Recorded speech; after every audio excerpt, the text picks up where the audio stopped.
15 টাকা কেজি চাউলের দেয়।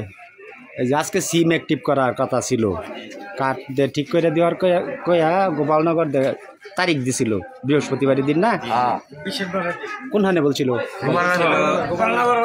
গোপালনগর বাজারে কেন্দ্র থেকে, যেখান থেকে চাল বিতরণ করা হয়, হ্যাঁ ওইখান থেকে বলছিল যখন প্রথম অবস্থায় চালটা বিতরণ করতেছে, আমরা একদিন 2 দিন 3 দিন আসছিলাম, আসার পরে তারা বারবার বলতেছে যে বৃহস্পতিবার দিন আসবে, বৃহস্পতিবার দিন আসবে, এখানে আসতে।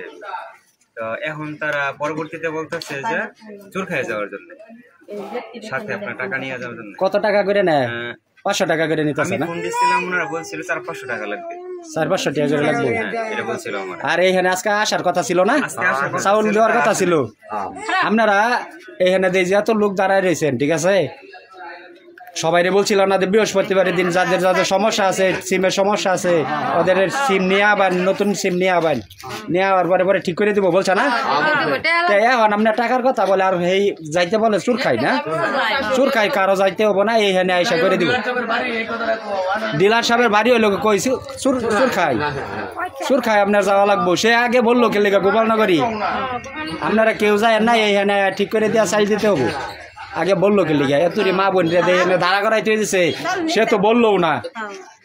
ঠিক আছে, আপনারা সবাই চাউল পাবেন, সমস্যা নেই। আপনাদের কাঠ আছে, চাউল পাবেন না কেন? আর আপনারা সবাই কি এনতে তো করবেন কাঠ নাকি? সবাই আছেন জনগণ না? এনতিকে সারা তো এনে কেউ যাবেন না, সবাই তো যাবেন না। ঠিক আছে, আর টাকা টাকা টাকা দিবেন, টাকা দেওয়ার প্রয়োজন আছে।